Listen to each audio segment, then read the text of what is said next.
Hi வணக்கம். உங்கள் ஆனந்த கண்மணி. ஆனந்த நாவல் கீதம் சேனலை சப்ஸ்கிரைப் பண்ணுங்கள். கூடவே பெல்லைக்கான ப்ரெஸ் பண்ணுங்கள். லைக் பண்ணுங்கள், கமெண்ட் பண்ணுங்கள், ஷேர் பண்ணுங்கள். வாங்க நாம் இப்போ கதை கேட்க போகலாமா? சுபலதாவின் குருவாலா குத்திட்டியா உன் பார்வை. அத்தியாயம் 33.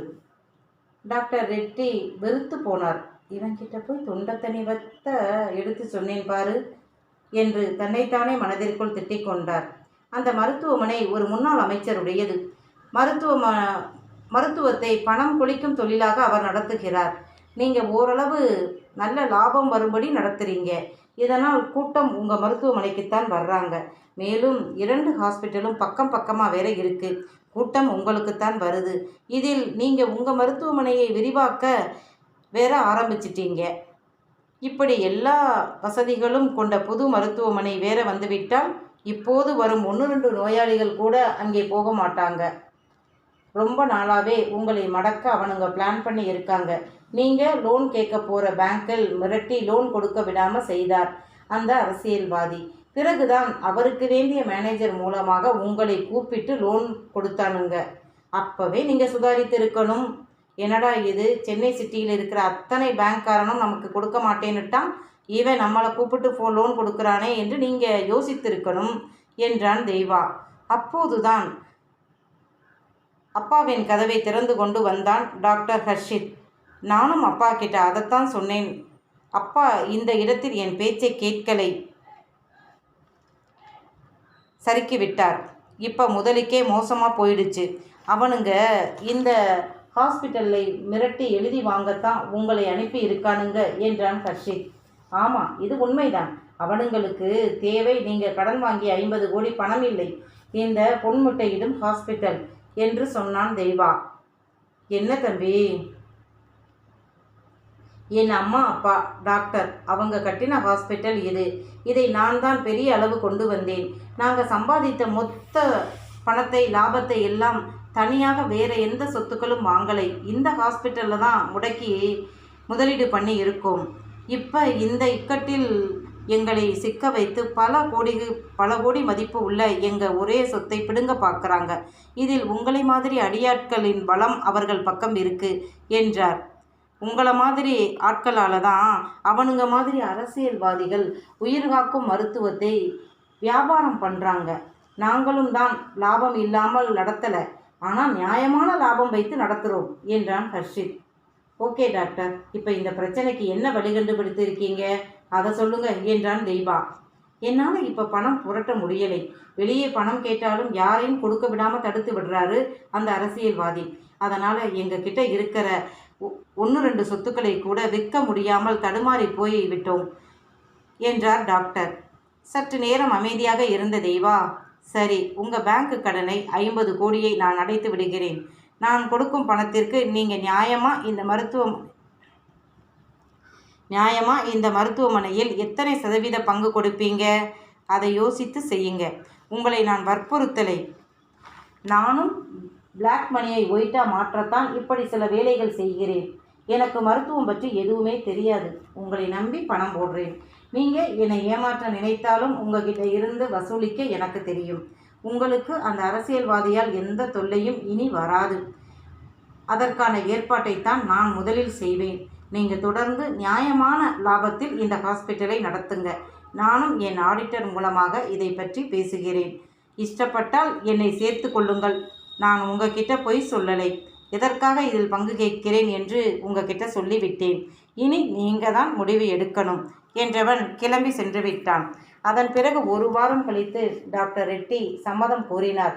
தெய்வா அந்த அரசியல்வாதியின் கட்சி தலைமையில் சொல்லி அவரை வாளை ஒட்ட நறுக்கிவிட்டான். ஏனென்றால் அவனுக்கு அந்த கட்சி தலைமை கிட்ட நல்ல பெயர் இருந்தது. தெய்வாவின் கருத்து இதுதான்: அரசியல்வாதி சம்பாதிப்பதை தடுக்க முடியாது. நாம கோலத்தில் புகுந்தா அவனுங்க புள்ளியில் புகுந்துடுவானுங்க. அதற்கு பதில் அவர்கள் சம்பாதிப்பதில் ஒரு பகுதியை வாங்கி இவன் தன்னால் இயன்றதை எளிய மக்களுக்கு அவன் ஏரியாவில் செய்வான். இதனால் அவனுக்கும் லாபம், மக்களுக்கும் லாபம். அவனுடைய ஆடிட்டர், டாக்டரின் ஆடிட்டர் இருவரும் கலந்து பேசி தெய்வாவிற்கு அந்த மருத்துவமனையில் 30% பங்கு என்று கொடுத்தார்கள். அதுவே எத்தனையோ கோடி வரும். அவனுக்கும் அந்த மருத்துவமனைக்கும் உள்ள தொடர்பு அவன் ஆட்கள் யாருக்கும் தெரியாது. அரசியல்வாதியை அடக்கி விட்டதால் பேங்க் மேனேஜர் வாளை சுருட்டி கொண்டான். தெய்வா அந்த கடனை தன் பேரில் மாற்றிக்கொண்டு இப்போது 2 வருடங்களுக்கு முன்புதான் அந்த லோனை அடைத்தான். அவன் ஏரியாவில் குழந்தைகளுக்கு பெரிய வியாதி ஏதாவது வந்தா அவன் கிட்ட கோவிந்தன் மூலமாக வருவார்கள். இலவசமாக வைத்தியம் பார்க்க சொல்லுவான். அதையும் நியாயமா கணக்காத்தான் தெய்வா செய்வான். எனவே இந்த 5 வருடங்களில் ரெட்டியின் குடும்பத்தில் அவனுக்கு நல்ல மதிப்பு இருந்தது. ஆனால் 4 பேர் கூடும் இடத்தில் டாக்டரை கண்டுகொள்ள மாட்டான், விலகியே நிற்பான். அதனால்தான் இன்று தெய்வா நேரடியாக இரவு 12:30 மணிக்கு உடனே ஹாஸ்பிட்டல் வாங்க என்று அவன் கூப்பிட்டதும் டாக்டர் ரெட்டி மறுபேச்சு பேசாமல் வந்துவிட்டார். அவர் வரும் முன்பே தோகினியை அட்மிட் பண்ணிவிட்டார்கள். டியூட்டி டாக்டர்கள் தான் இருக்க அடுத்த 10 நிமிடத்தில் டாக்டர் ரெட்டி உள்ளே நுழைய மற்றவர்கள் அதிர்ந்து போனார்கள். சார், எப்படி இந்த நேரம் இங்கே என்று அனைவரும் அதிர்ந்து பார்க்க அவர் இயல்பாக வந்து தோகினியை பார்த்து என்ன என்றார். சார், புருஷன் பொண்டாட்டி சண்டை, நல்லா அடித்திருக்கார், மனைவி மயங்கி விட்டார். ஊமை அடிதான், ஆனாலும் ரொம்ப மென்மையான சிறு பெண், அதனால் இந்த அடி தாங்காமல் மயங்கி விட்டது என்றார் டாக்டர். ஓ என்றவர் தானே தோகினியை செக்கப் பண்ணினார். அடுத்த 1/4 மணி நேரத்தில் தோகினி கண்விழித்து விட்டாள். அவளுக்கான மருந்து, மாத்திரை, ஊசி அனைத்தையும் கேஸ் ஃபைலில் எழுதிவிட்டு வெளியே வந்த டாக்டர் தெய்வா என் கூட வாங்க என்றவர் திரும்ப அறைக்குள் நுழைந்தவர் மற்ற அனைவரையும் வெளியே போகச் சொல்லிவிட்டு தோகினியை பார்த்தார். என்னம்மா, இப்போ எப்படி இருக்கு என்று கேட்க தெய்வாவை பார்த்தவள் அரண்டு போய் கண்மூடி தேம்பி தேம்பி அழுக சற்று நேரம் அளவிட்டவர், போதுமா அழுதது, உனக்கு ஊசி போட்டு இருக்கேன், நல்லா தூங்கு, வீட்டுக்கு போய் இனிமேல் உன் புருஷன் தெய்வா உன்னை அடிக்க வந்தால் உடனே எனக்கு ஃபோன் பண்ணு, நான் வந்து விடுவேன் என்றார். எதுக்கு டாக்டர், ஊசி போடவா என்றாள் அதுவரை அழுத தோகினி. பட்டென்று சிரித்த டாக்டர், பரவாயில்லையே குட்டி பெண்ணே, உன்னை அடிக்க விடாமல் தடுக்கத்தான் என்றார். பிறகு இந்த மாதிரி முரட்டு ஆளை திருமணம் பண்ணியவள் நீ, இவரோட முரட்டுத்தனம் தெரியும் தானே, அதை தாங்கும்படி நீ ரொம்ப ஸ்ட்ராங்காக இருக்க வேண்டாமா என்று இயல்பாக பேசி அவள் அழுகையை நிறுத்திவிட்டு வீட்டுக்கு கூட்டி போங்க, நான் மாத்திரை கொடுத்து இருக்கேன், காய்ச்சல் வராது, வந்தால் ஊசி போடணும், கூட்டி வாங்க, இல்லைன்னா ஃபோன் பண்ணுங்க, ஒரு நர்ஸை அனுப்பி வைக்கிறேன் என்றார். தேங்க்ஸ் டாக்டர் என்றான். எங்களுக்கு திருமணம் நடந்ததை கூட சொல்லலையே, திடீர்னு நடந்தது, 2 மாதம் ஆச்சு என்றான். வாழ்த்துக்கள் சின்ன பொண்ணு, உங்கள் கோபத்தை வலுவை தாங்கும் அளவு பலசாலி இல்லை, கோபத்தை விட்டுடுங்க, உங்கள் கோபம் புரட்டுத்தனம் எல்லாத்தையும் வீட்டு வாசலில் கலட்டி வச்சுட்டு வீட்டுக்குள்ளே போங்க என்றார் டாக்டர். அந்த நேரம் அங்கே வந்த கோவிந்தன், பாப்பா நல்லா இருக்கா டாக்டர் என்று கேட்க, நல்லா இருக்காங்க. இந்த பாவி தான் பச்சை பிள்ளைய 5 நிமிஷம் நான் வர்றதுக்குள்ளே அடிச்சு புட்டான். புள்ள மேலே என்ன தப்பு, ஃப்ரெண்ட்ஸு கூட படிக்கிறவங்க கூட வெளியே போச்சு, ஃபோன் சார்ஜ் தீர்ந்து போச்சு, அதனால் வர லேட் ஆகும்னு சொல்ல முடியலை, அதுக்காக இப்படியா மாட்டடி மலையடி அடிப்பாய், பாவம் என் புள்ள, இனி அவளை அடிக்க கை தொடு, உனக்கு கையே இல்லாமல் பண்ணிடுறேன். நம்ம புள்ள பரி அவ கூட தானே இருந்தான், கட்டின பொண்டாட்டியை எங்கே போனான்னு தெரியாமல் 5 மணி நேரம் அவளை தேடி சிட்டி பூரா உன் ஆட்கள் தேடியது, அவளை காணாமல் நீ தவித்தது எல்லாம் சரிதான். அவளை திட்டி இருக்கலாம், அதை விட்டுட்டு இப்படியா போட்டு அடிப்பாய், முட்டாள், அவ சின்ன பொண்ணு, படாத இடத்துல பட்டு ஏதாவது ஒன்று ஆச்சுன்னா என்ன பண்ணுறது, அப்புறம் நீ உயிரோடு இருப்பியா, சொல்லுடா, அவள் இல்லாத இந்த உலகத்தில் நீ நிம்மதியாக இருப்பியா என்று அதட்ட அந்த நள்ளிரவை தாண்டிய நேரம் மருத்துவமனை மங்கிய ஒளியில் தெய்வாவை அதட்டிய அந்த சாதாரண குப்பத்து மனிதனை பார்த்த டாக்டர் ரெட்டி கேள்வியாக தெய்வாவை பார்க்க, என் மாமா என்னை இந்த அளவு உருவாக்கியவர், நான் ஏதாவது நல்லது செய்கிறேன் என்றால் அதற்கு முழு காரணமும் இவர்தான், தனக்குன்னு எதுவும் என்கிட்ட கேட்க மாட்டார், ஆனால் மற்ற கஷ்டப்படும் மனிதர்களுக்கு உதவி செய்ய நினைப்பார் என்றான்.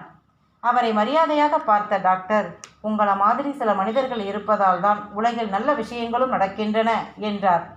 சட்டென்று சங்கடப்பட்ட கோவிந்தன், ஒன்றுமில்ல சாரே, இவனை சுற்றி வந்து காதலித்து கல்யாணம் கட்டிக்கிட்ட பொஞ்சாதி, படிக்கிற பொண்ணு, அது சின்ன தப்பு பண்ணினா வாயால் திட்டி கண்டிக்கணும். அதை விட்டுட்டு இவனுடைய முரட்டு கோபத்தை அந்த பொண்ணுக்கிட்ட காட்டினா அது தாங்குமா சொல்லுங்க என்றார் அந்த எளிய மனிதர். ஓஹோ, காதல் கல்யாணமா? ரொம்ப ஆச்சரியமா இருக்கே என்றார் டாக்டர். அப்படி சொல்லுங்க டாக்டர். இந்த முரட்டு பயலுக்கு இப்படி ஒரு தேவதை மாதிரி பொஞ்சாதி கிடைக்கிறது எவ்வளவு அதிர்ஷ்டம். அது இந்த மக்கு பயலுக்கு புரியலை. இந்த முட்டா பைய அந்த பொண்ணு இவனை சுற்றி சுற்றி வந்தப்பவும் கண்டுக்காம எனக்கென்ன அப்படின்னு தான் இருந்தான். நான் தான் இவனை அதட்டி அந்த பிள்ளைக்கிட்ட பேச சொன்னேன். சொன்ன உடனே கேட்டானா என்ன? கேட்கல. பிறகு ஏதோ பேசி என் பக்கம் வரக்கூடாது அப்படின்னு சொல்லி விரட்டி விட்டுட்டான். அதன் பிறகு 3 மாதமாக அந்த பொண்ணு இவனை தேடி வரலை. பிறகு ஒரு நாள் ராத்திரி 11 மணிக்கு ஃபோன் பண்ணி நாளை காலை எனக்கு வடபழனியில் திருமணம், எல்லா ஏற்பாடும் பண்ணுங்க அப்படின்றான். பொண்ணு யாருன்னு கூட என்கிட்ட சொல்லலை. நானும் 35 வயசு வரை ஒத்த பயலாகவே இருந்துட்டான். இனியாவது குடும்பஸ்தனம் ஆகட்டும், யாரை கட்டினாலும் சரி என்று திருமண ஏற்பாடு பண்ணினேன். நல்ல வேலை பாப்பாதான் பொண்ணு. அப்போத்தான் எனக்கே நிம்மதியாக இருந்துச்சு என்றார்.